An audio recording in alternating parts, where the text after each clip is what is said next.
안녕하세요, 여러분. 오늘은 조금 특별한 이야기를 나누려 합니다.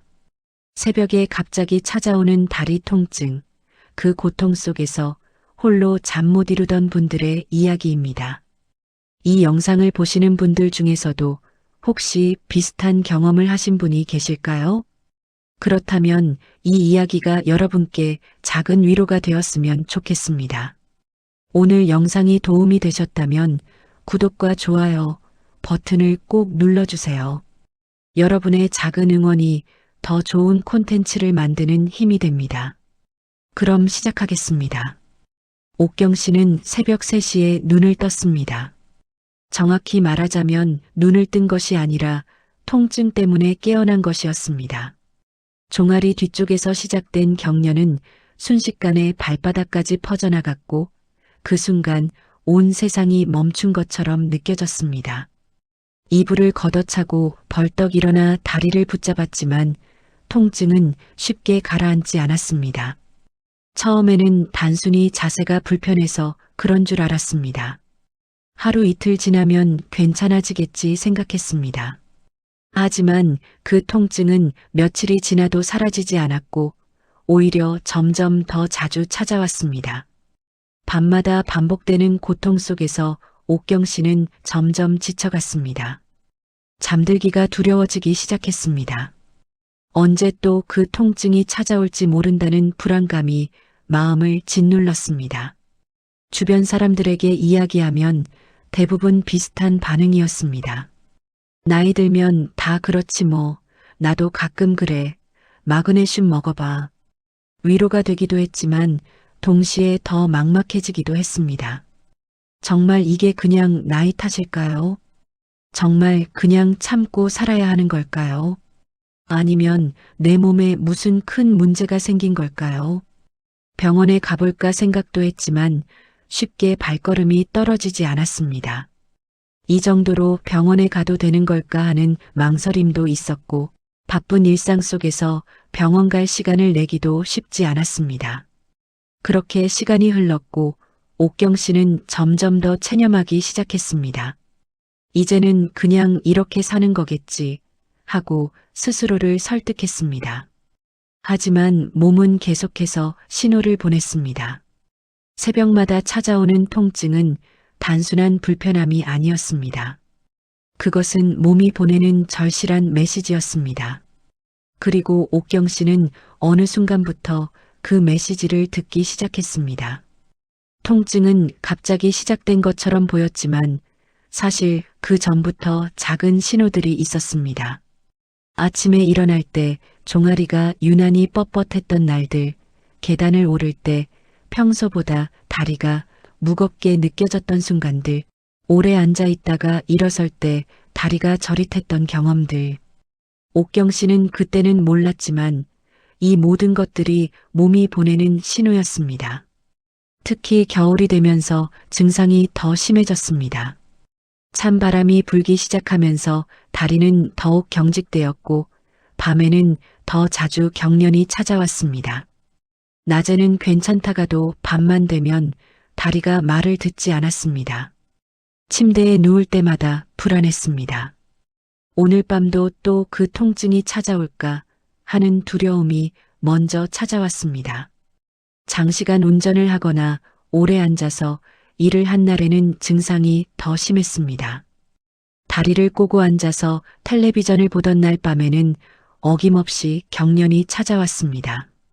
처음에는 이런 패턴을 알아차리지 못했지만 시간이 지나면서 조금씩 보이기 시작했습니다. 몸은 이미 오래전부터 말을 걸고 있었던 것입니다. 이웃을 만나면 자연스럽게 이야기가 나왔습니다. 요즘 밤에 다리에 쥐가 나서 잠을 못 자겠어요. 그러면 대부분 고개를 끄덕이며 자신도 그렇다고 말했습니다.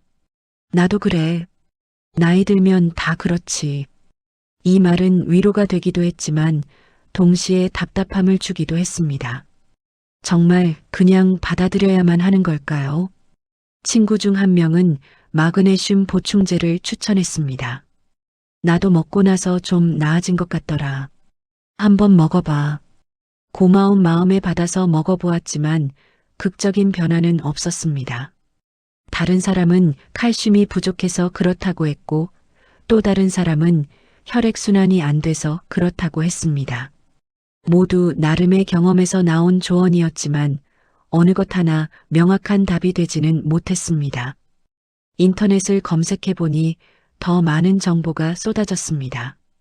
어떤 글에서는 수분 부족이 원인이라고 했고, 어떤 글에서는 근육 피로가 문제라고 했습니다.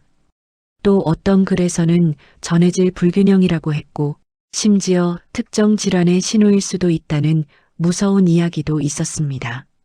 정보의 홍수 속에서 옥경 씨는 오히려 더 혼란스러워졌습니다. 무엇이 정답인지 알 수 없었습니다. 하지만 한 가지 분명한 것은 이 통증이 단순히 나이 탓만은 아닐 것 같다는 느낌이었습니다. 몸이 무언가를 말하려 하고 있었습니다. 그리고 옥경 씨는 그 말을 제대로 듣기 위해 노력하기 시작했습니다. 가장 힘든 것은 잠을 제대로 잘 수 없다는 것이었습니다. 낮에 아무리 피곤해도 밤만 되면 긴장했습니다. 침대에 누워서도 언제 통증이 찾아올지 모른다는 불안감에 몸을 제대로 편히 놓을 수가 없었습니다. 그렇게 얕은 잠을 자다가 결국 새벽에 경련이 찾아오면 완전히 잠에서 깨버렸습니다. 통증이 가라앉고 나서도 다시 잠들기가 쉽지 않았습니다. 심장이 두근거렸고 식은땀이 났습니다. 다시 잠들면 또 통증이 올까봐 두려웠습니다. 그렇게 뒤척이다 보면 어느새 동이 트기 시작했고 제대로 쉬지 못한 채로 하루를 시작해야 했습니다. 낮에는 피곤함이 몰려왔습니다. 집중력이 떨어지고 사소한 일에도 짜증이 났습니다. 가족들은 걱정스러운 눈빛으로 바라봤지만 뭐라고 설명하기도 어려웠습니다. 그냥 다리가 아픈 것뿐인데 이렇게까지 힘들 줄은 몰랐습니다. 통증은 단순히 신체적인 것만이 아니었습니다. 그것은 삶 전체를 흔들고 있었습니다. 며칠 괜찮다가도 다시 찾아오는 경련은 희망을 꺾었습니다. 나아지는 것 같다가도 다시 원점으로 돌아오는 느낌이었습니다. 이러다 정말 큰 문제가 생기는 건 아닐까 하는 걱정이 머리를 떠나지 않았습니다. 하지만 동시에 병원에 가기는 두렵기도 했습니다. 혹시 정말 큰 병이 발견되면 어쩌지 하는 불안감도 있었습니다. 그렇게 옥경 씨는 불안과 통증 사이에서 매일을 보냈습니다. 하지만 이 상황이 영원히 계속될 수는 없었습니다. 어느 순간 옥경 씨는 결심했습니다. 더 이상 그냥 참고만 있을 수는 없다고. 이 통증의 정체가 무엇인지, 왜 이런 일이 반복되는지 스스로라도 알아보기로 했습니다. 옥경 씨는 자신의 몸을 관찰하기 시작했습니다. 어떤 날의 통증이 더 심한지, 어떤 활동 후에 경련이 찾아오는지 하나하나 기억하려 노력했습니다. 그리고 조금씩 패턴이 보이기 시작했습니다. 오래 앉아있던 날, 물을 적게 마신 날, 몸이 차가워진 날에 증상이 더 심했습니다. 전문가들의 설명을 찾아보니 이런 경련이 생기는 데에는 여러 요인이 복합적으로 작용한다는 것을 알게 되었습니다. 근육이 오랫동안 한 자세로 있거나 갑자기 많이 사용되거나 충분한 수분과 영양이 공급되지 않을 때 경직될 수 있다는 것이었습니다. 특히 나이가 들면서 근육량이 줄어들고 유연성이 떨어지면서 이런 현상이 더 쉽게 나타날 수 있다고 했습니다. 하지만 중요한 것은 이것이 단순히 나이 때문만은 아니라는 점이었습니다. 생활 습관과 관리 방법에 따라 충분히 개선될 수 있는 문제였습니다. 옥경 씨는 희망을 느꼈습니다. 이것은 그냥 받아들여야만 하는 운명이 아니었습니다. 내가 무언가를 할 수 있다는 것, 그 자체만으로도 큰 위안이 되었습니다. 물론 혼자서 정확한 원인을 파악하기는 어려웠습니다. 하지만 적어도 자신의 몸이 어떤 패턴으로 반응하는지는 알 수 있었습니다. 그리고 그것만으로도 충분했습니다. 알면 덜 두렵다는 말이 있듯이 조금씩 이해하기 시작하면서 불안감도 줄어들었습니다. 첫 번째로 눈에 띈 것은 수분 섭취와의 관계였습니다. 겨울이 되면서 자연스럽게 물을 덜 마시게 되었는데 그럴수록 밤에 경련이 더 자주 찾아왔습니다. 생각해보니 여름에는 목이 마르면 자연스럽게 물을 찾았지만 날씨가 추워지면서 물 마시는 것을 자주 잊어버렸습니다. 한 재활운동 전문가의 설명에 따르면 우리 몸의 근육이 제대로 움직이고 이완되려면 적절한 수분이 필요하다고 합니다. 수분이 부족하면 근육이 경직되기 쉽고 그 상태에서 갑작스럽게 수축하면 경련이 일어날 수 있다는 것이었습니다. 마치 마른 고무줄이 쉽게 끊어지는 것처럼 수분이 부족한 근육도 더 쉽게 문제가 생길 수 있다는 비유였습니다. 옥경 씨는 의식적으로 물을 더 마시기 시작했습니다. 침대 옆에 작은 물병을 두고 아침에 일어나자마자 한 컵, 점심 후에 한 컵, 저녁에 한 컵씩 마셨습니다. 처음에는 자꾸 잊어버렸지만 며칠 지나니 조금씩 습관이 되었습니다. 극적인 변화가 바로 나타나지는 않았지만 적어도 몸이 조금 더 편안해지는 느낌은 있었습니다. 체온 관리도 중요했습니다. 몸이 차가워지면 근육도 경직되었습니다. 특히 잠들기 전에 다리가 차가우면 밤에 경련이 올 확률이 높았습니다. 그래서 잠들기 전에 따뜻한 물로 발을 담그거나 두꺼운 양말을 신고 자는 것만으로도 도움이 되었습니다. 작은 실천이었지만 효과는 분명했습니다. 체육학을 전공한 한 전문가의 설명을 듣고 나서 옥경 씨는 새로운 사실을 알게 되었습니다. 우리 몸의 근육은 사용하지 않으면 점점 짧아지고 굳어진다는 것이었습니다. 마치 오랫동안 쓰지 않은 기계가 녹이 슬듯이 근육도 움직이지 않으면 유연성을 잃고 경직된다는 것이었습니다. 특히 종아리 뒤쪽 근육은 서 있거나 걸을 때 계속 사용되는 부위인데 반대로 앉아 있을 때는 계속 수축된 상태로 있게 됩니다. 오래 앉아 있으면 이 근육이 짧아진 상태로 굳어지고 그 상태에서 갑자기 펴려고 하면 경련이 일어날 수 있다는 설명이었습니다. 고무줄을 오랫동안 묶어두면 원래 길이로 돌아가지 않는 것과 비슷한 원리였습니다. 옥경 씨는 자신의 하루 일과를 돌아봤습니다. 아침에 일어나서 의자에 앉아 식사하고 소파에 앉아 텔레비전을 보고 다시 의자에 앉아 책을 읽거나 취미 생활을 하고 저녁에는 침대에 누웠습니다. 생각해보니 하루 종일 거의 움직이지 않고 있었습니다. 근육이 짧아질 수밖에 없는 생활이었습니다. 이 사실을 깨닫고 나니 방법이 보이기 시작했습니다. 근육이 짧아지고 굳어지는 것이 문제라면 규칙적으로 늘려주고 움직여주면 되는 것이었습니다. 복잡한 운동이 아니어도 괜찮았습니다.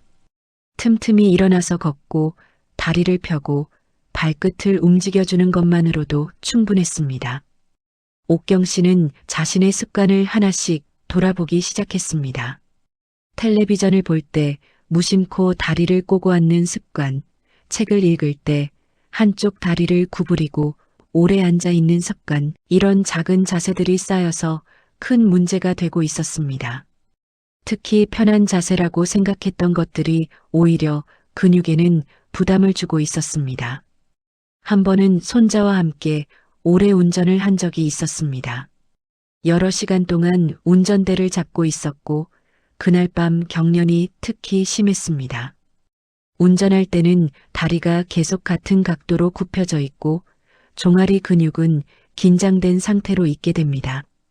그 상태가 오래 지속되면 근육이 굳어지고 나중에 펴려고 할 때 경련이 일어날 수 있다는 것을 알게 되었습니다. 앉아 있는 시간이 길수록 혈액순환도 원활하지 않았습니다. 다리가 저리고 무거운 느낌이 드는 것도 같은 이유였습니다. 근육에 충분한 산소와 영양이 공급되지 않으면 피로가 쌓이고 그것이 경련으로 이어질 수 있다는 것이었습니다. 옥경 씨는 조금씩 습관을 바꾸기 시작했습니다. 텔레비전을 볼 때도 중간중간 일어나서 스트레칭을 하고 의자에 앉아 있을 때도 발목을 돌리거나 발끝을 올렸다 내렸다 하는 간단한 움직임을 추가했습니다. 처음에는 귀찮고 번거로웠지만 며칠 지나니 자연스러워졌습니다. 그리고 조금씩 변화가 느껴지기 시작했습니다. 처음으로 변화를 느낀 것은 아주 작은 순간이었습니다.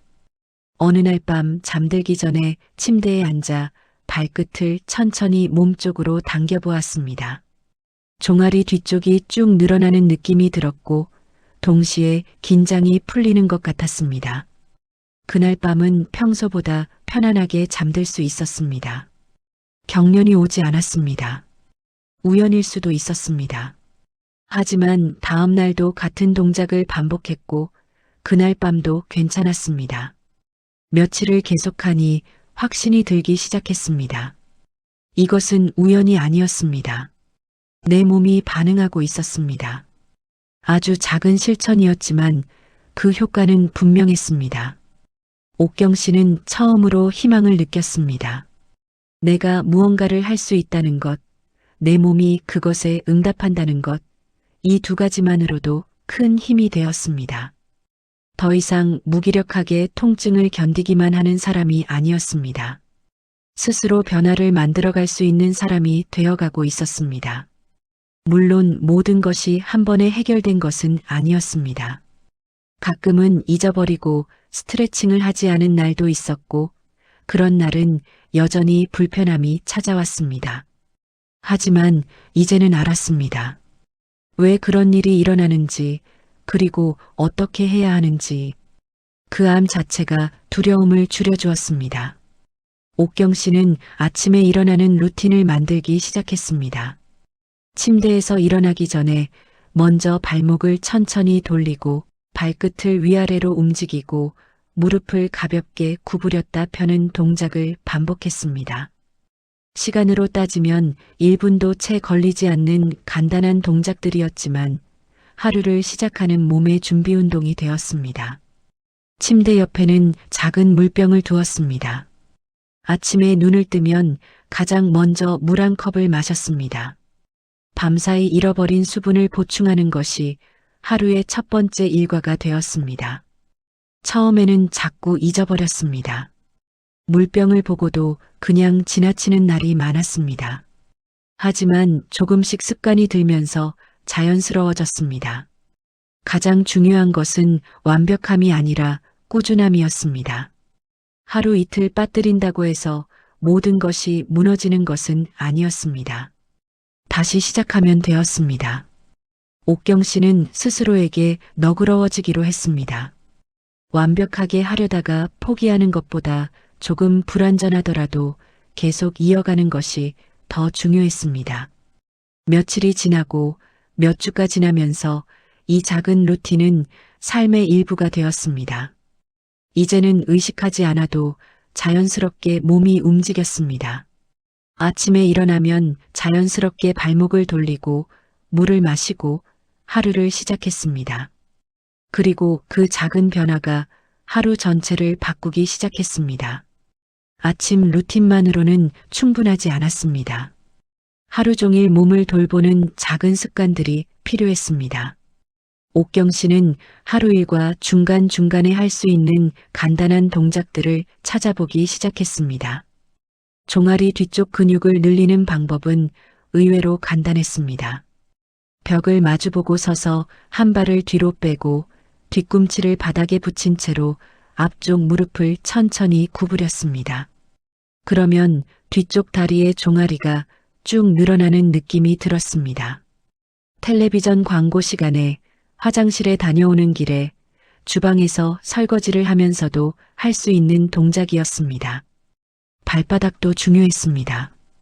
발바닥에는 종아리와 연결된 근막이 있는데 이것이 굳어지면 종아리에도 영향을 준다는 것을 알게 되었습니다. 작은 물병이나 둥근 물건을 바닥에 놓고 발로 굴리면서 발바닥을 풀어주는 것만으로도 도움이 되었습니다. 앉아서 텔레비전을 볼 때나 책을 읽을 때 발밑에 물병을 놓고 굴리는 것이 새로운 습관이 되었습니다. 의자에 앉아 있을 때도 다리를 완전히 고정시키지 않았습니다. 발목을 가볍게 돌리거나 발끝을 올렸다 내렸다 하는 작은 움직임을 추가했습니다. 이런 작은 움직임이 혈액순환을 돕고 근육이 굳는 것을 막아준다는 것을 알게 되었습니다. 특별한 시간을 따로 내지 않아도 일상 속에서 자연스럽게 할 수 있는 동작들이었습니다. 운동만큼이나 중요한 것이 식사였습니다. 근육이 제대로 기능하려면 적절한 영양이 필요했습니다. 특히 칼륨이 풍부한 바나나나 감자, 마그네슘이 들어있는 견과류나 잎채소, 칼슘이 많은 우유나 요거트 같은 음식들이 도움이 될 수 있다는 것을 알게 되었습니다. 물론 음식만으로 모든 것이 해결되는 것은 아니었습니다. 하지만 균형 잡힌 식사가 전반적인 몸 상태를 좋게 만드는 것은 분명했습니다. 옥경 씨는 식사를 조금 더 신경 쓰기 시작했습니다. 매 끼니마다 채소를 충분히 먹고 과일을 간식으로 챙겨 먹었습니다. 작은 노력이었지만 몸은 그것을 알아차리는 것 같았습니다. 수분 섭취도 계속 중요했습니다. 물을 마시는 것을 잊지 않기 위해 집안 곳곳에 물병을 두었습니다. 거실 소파 옆에, 침실 침대 옆에, 주방 식탁 위에, 눈에 보이는 곳에 물이 있으니 자연스럽게 더 자주 마시게 되었습니다. 하루에 얼마나 마셔야 한다는 정확한 기준은 없었지만 적어도 목이 마르지 않을 정도로는 충분히 마시려고 노력했습니다. 잠들기 전 습관도 바꾸었습니다. 따뜻한 물로 샤워하거나 발을 따뜻한 물에 담그는 것이 일과가 되었습니다. 몸이 따뜻해지면 근육도 이완되고 더 편안하게 잠들 수 있었습니다. 침실 온도도 너무 춥지 않게 유지하고 두꺼운 양말을 신고 자는 것도 도움이 되었습니다. 변화는 조용히 찾아왔습니다. 어느 날 아침 잠에서 깼을 때 다리가 평소보다 가볍게 느껴졌습니다. 뻣뻣함이 줄어들었고 발을 디딜 때의 불편함도 없었습니다.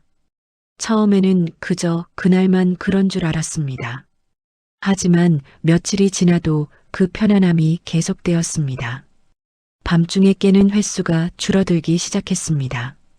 예전에는 거의 매일 밤 한두 번씩 경련 때문에 깼는데 이제는 며칠에 한 번 정도로 줄어들었습니다. 그리고 설령 경련이 와도 예전만큼 심하지 않았습니다. 금방 풀렸고 다시 잠들 수 있었습니다. 가장 큰 변화는 마음의 안정이었습니다. 예전에는 잠들기 전마다 불안했습니다. 오늘 밤도 또 그 고통이 찾아올까 하는 두려움이 있었습니다. 하지만 이제는 그 불안이 많이 줄어들었습니다.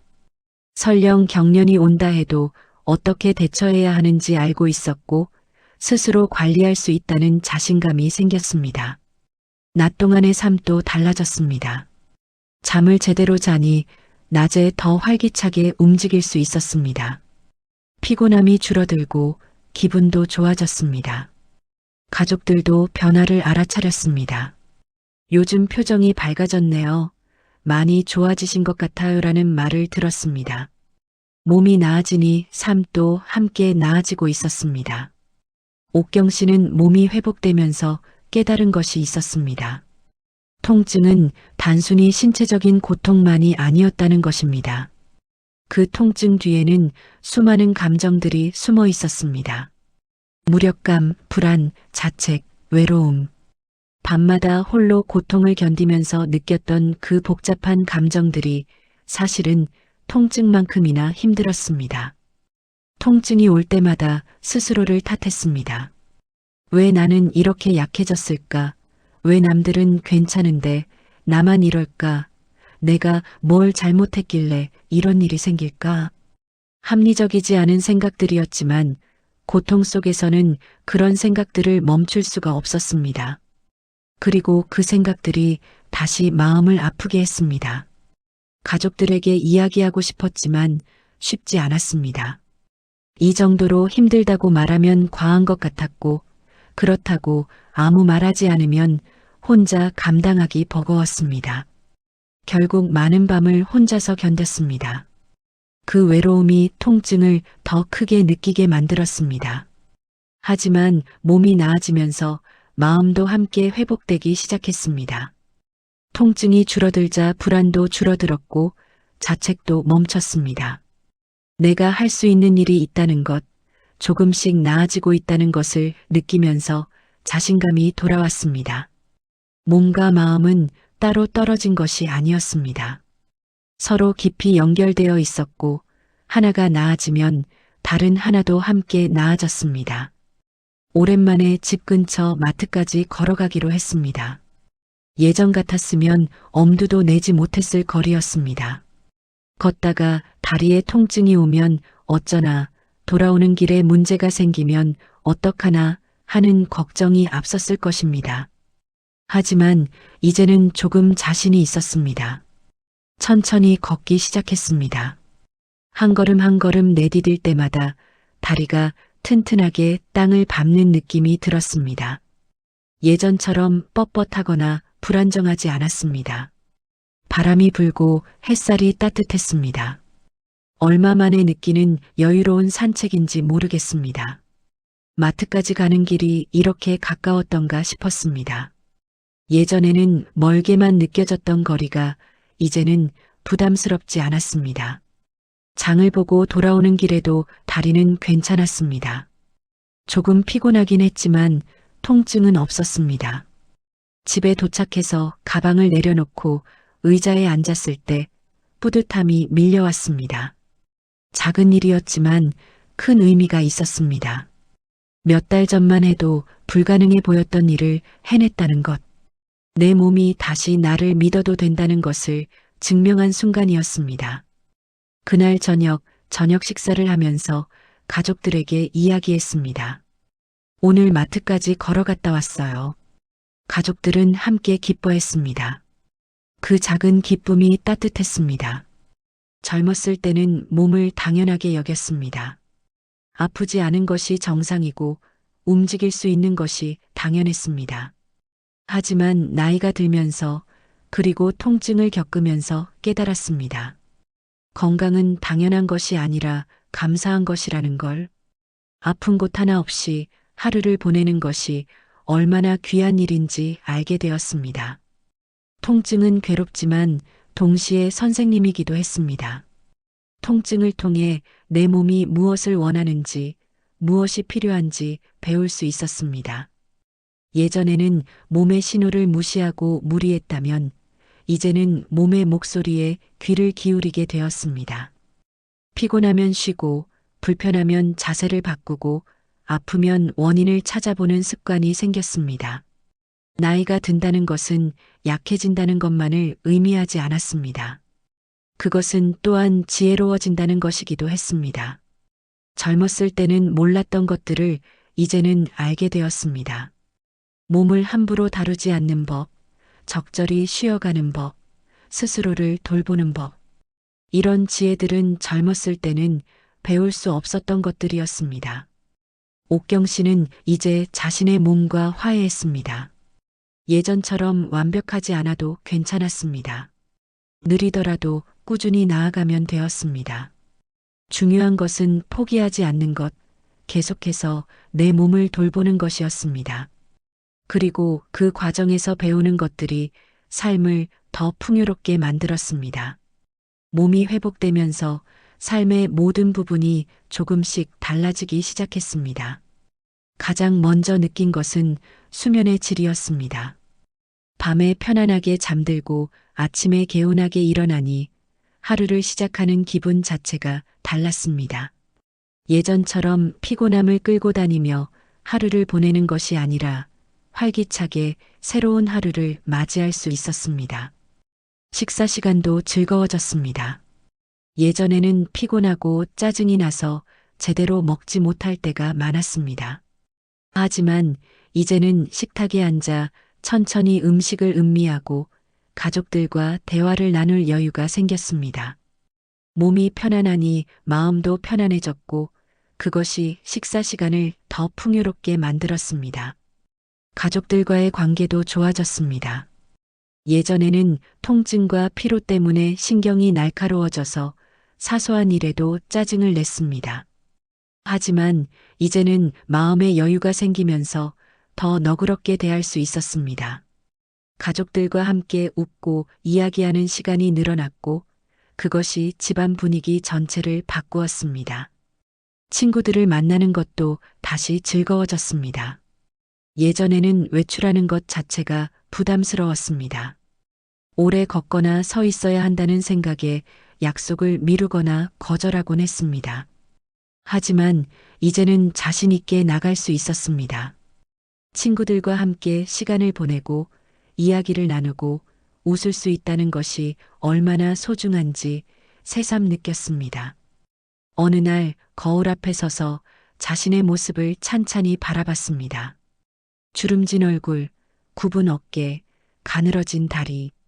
젊었을 때의 모습은 아니었지만 이제는 그것이 부끄럽지 않았습니다. 이 몸은 수십 년을 함께 살아온 동반자였습니다. 힘든 시간도 함께 견뎠고 기쁜 순간도 함께 나눴습니다. 예전에는 늙어가는 몸을 원망했습니다. 왜 예전처럼 움직이지 못할까? 왜 이렇게 약해졌을까? 스스로를 자책했습니다. 하지만 이제는 깨달았습니다. 몸이 나를 배신한 것이 아니라 내가 오랫동안 몸을 외면하고 있었다는 것을. 몸은 계속해서 신호를 보냈지만 나는 그것을 무시했고 결국 통증이라는 강한 메시지를 보낼 수밖에 없었던 것입니다. 이제는 몸에게 미안했습니다. 그리고 고마웠습니다. 이렇게 오랜 시간 나를 지탱해 준 것에 대해 지금도 여전히 나와 함께 있어주는 것에 대해 감사했습니다. 완벽하지 않아도 괜찮았습니다. 느리더라도 함께 나아가면 되었습니다. 중요한 것은 서로를 이해하고 돌보는 것이었습니다. 이 깨달음 이후 자신을 대하는 태도가 달라졌습니다. 예전처럼 몸을 혹사하지 않았습니다. 무리하지 않고 적절히 쉬고 필요한 것을 챙기려고 노력했습니다. 그것은 나약함이 아니라 지혜였습니다. 나이가 들수록 더욱 자신을 소중히 여겨야 한다는 것을 배웠습니다. 통증이 심했을 때는 미래를 생각할 여유가 없었습니다. 당장 오늘 밤을 어떻게 버틸지, 내일은 좀 나아질지, 그런 생각들로 머리가 가득했습니다. 하고 싶은 일이 있어도 엄두를 내지 못했습니다. 여행 가고 싶어도, 취미 생활하고 싶어도 몸이 따라주지 않을 것 같아서 포기했습니다. 하지만 이제는 달랐습니다. 몸이 회복되면서 다시 꿈을 꿀 수 있게 되었습니다. 작은 꿈이었습니다. 손자, 손녀와 함께 공원에 가서 산책하기, 친구들과 함께 여행 다녀오기, 오래 미뤄뒀던 취미 다시 시작하기. 거창한 계획이 아니어도 괜찮았습니다. 이런 작은 일상들이 삶을 의미 있게 만들었습니다. 운동도 조금씩 확장해 나갔습니다. 처음에는 간단한 스트레칭만 했지만 이제는 가벼운 걷기도 규칙적으로 하게 되었습니다. 집 근처를 천천히 걷는 것만으로도 기분이 좋아졌습니다. 그리고 걷기에 익숙해지자 조금 더 해보고 싶은 마음이 생겼습니다. 한 운동 전문가의 조언을 참고해서 앉아서 할 수 있는 간단한 근력 운동도 시작했습니다. 의자에 앉았다 일어나기, 벽을 짚고 발꿈치 들어 올리기, 이런 아주 간단한 동작들이었습니다. 특별한 장비도 필요 없었고 많은 시간을 들릴 필요도 없었습니다. 하루에 10분 정도만 투자하면 충분했습니다. 중요한 것은 무리하지 않는 것이었습니다. 한 번에 많이 하려고 하다가 다치거나 포기하는 것보다 조금씩이라도 꾸준히 하는 것이 더 중요했습니다. 옥경 씨는 서두르지 않기로 했습니다. 천천히 하지만 꾸준히 나아가면 되었습니다. 변화를 경험한 옥경 씨는 비슷한 어려움을 겪고 있는 주변 사람들에게 자신의 경험을 나누기 시작했습니다. 이웃을 만나면 자연스럽게 이야기가 나왔습니다. 요즘 밤에 다리 괜찮으세요? 네, 많이 좋아졌어요. 제가 이렇게 해봤는데 도움이 되더라고요. 물론 모든 사람에게 똑같이 효과가 있는 것은 아니라는 것도 알고 있었습니다. 사람마다 상황이 다르고 원인도 다를 수 있었습니다. 그래서 조심스럽게 이야기했습니다. 저는 이렇게 해봤는데 좀 나아졌어요. 혹시 비슷한 상황이시면 한번 시도해 보세요. 다만 너무 심하시면 전문가와 상담하시는 게 좋을 것 같아요. 그렇게 조금씩 자신의 경험을 나누면서 느낀 것이 있었습니다. 혼자가 아니라는 것, 비슷한 어려움을 겪는 사람들이 많다는 것, 그리고 서로의 경험을 나누고 격려하는 것만으로도 큰 힘이 된다는 것. 누군가는 그 사람의 이야기를 듣고 희망을 얻었고 또 누군가는 함께 노력하자고 손을 잡아주었습니다. 이웃 중 한 분은 그 사람의 이야기를 듣고 직접 시도해 보았고 며칠 후 만났을 때 좋아졌다며 고마워했습니다. 그 순간 옥경 씨는 느꼈습니다. 내가 겪은 고통이 헛되지 않았다는 것을, 그 경험이 다른 누군가에게 도움이 될 수 있다는 것, 그것만으로도 충분히 의미 있었습니다. 어느 날 아침 옥경 씨는 평소보다 늦게 눈을 떴습니다. 시계를 보니 이미 해가 떠오른 시간이었습니다. 순간 깨달았습니다. 밤새 한 번도 깨지 않았다는 것을, 통증 없이 아침을 맞이한 것은 정말 오랜만이었습니다. 침대에 누운 채로 다리를 천천히 움직여 봤습니다. 불편함이 없었습니다. 발목을 돌려도 무릎을 구부려도 아무 문제가 없었습니다. 그 순간 밀려온 감정은 말로 표현하기 어려웠습니다. 안도감, 기쁨, 감사함, 여러 감정이 한꺼번에 밀려왔습니다. 몇 달 전만 해도 상상할 수 없었던 일이었습니다. 그때는 이 고통이 영원히 계속될 것만 같았습니다. 다시는 편안하게 잠들 수 없을 것 같았습니다. 하지만 지금 여기 편안한 아침을 맞이하고 있는 자신을 보며 깨달았습니다. 변화는 가능하다는 것을, 포기하지 않으면 나아질 수 있다는 것을, 물론 완전히 끝난 것은 아닙니다. 가끔은 여전히 불편함이 찾아올 수 있습니다. 하지만 이제는 알고 있습니다. 어떻게 대처해야 하는지, 무엇을 해야 하는지, 그리고 무엇보다 중요한 것은 이것이 관리 가능한 문제라는 것을 알게 되었다는 점입니다. 옥경 씨는 침대에서 일어나 창문을 열었습니다. 신선한 공기가 들어왔고 따뜻한 햇살이 방 안을 채웠습니다. 새로운 하루가 시작되고 있었습니다. 통증 없이 맞이하는 하루, 움직일 수 있는 몸을 가지고 시작하는 하루. 그것만으로도 충분히 감사한 하루였습니다. 아침 루틴을 시작했습니다. 물 한 컵을 마시고 간단한 스트레칭을 하고 천천히 하루를 준비했습니다. 이제 이것은 단순한 운동이 아니라 자신을 돌보는 시간이었습니다. 몸과 대화하는 시간이었습니다.